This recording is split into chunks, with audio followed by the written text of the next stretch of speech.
မိကတော့ပြက်နေတယ်မမမဲပါပဲရှင်ဒါပေမဲ့ကျမတို့မိမသားတွေကအရန်ကိုလှကျင်ကြရဲခုနောက်ပိုင်းက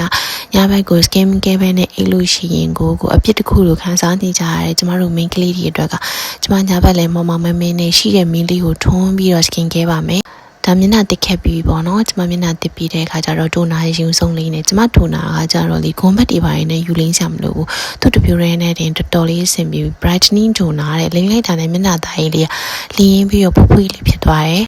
ကျမတူနာရေးပလင်းလေးကအိုဟိုင်အောင်လေးနော်သူကနနွေးနဲ့လောက်ထားတာဆိုတော့ဒါကတော့ဂျယ်ပါကျမ serum stack ကိုကြော်ပြီးတော့ဂျယ်လိမ့်မယ်ဂျယ်အားကြတော့ moisture ပါဂျယ် moisture ပေါ့နော်အသားရည်ရည်တက်ဖြစ်ပြီးမှလဲ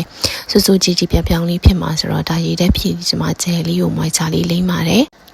ဂျယ် moisture လေးလိမ့်ပြီးလို့ရှိရင်ကျမတို့တက်ရွယ်က smile line နဲ့အရန်ကိုထွက်တာမြင်အဲ့တော့ခွာရှာလေးနဲ့ကျမ smile line မထွက်အောင်လို့လည်းကာကွယ်တဲ့သဘောပေါ့နော်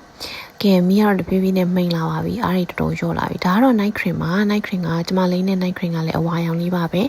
သူကရွှေတို့နနွေးတို့ဂျင်းစင်းတို့ပြီးတော့ aloe vera တို့ vitamin E တို့ပါတဲ့ခါကျတော့အသားယူလိမ့်လိုက်အဲ့လိုကြီးကြီးလေးဖြစ်သွားတယ်တန်းပြီးတော့မျက်နှာလေးကလေပြောင်တင်းပြီးတော့ glowing ပေါ့နော်မီကတော့တော်တော်လေးမှောင်လာပါပြီကျမရဲ့အသားရည်လေးကိုတစ်ချက်မီလေးထိုးပြီးတော့ပြမယ်နော်ဒီမှာပါ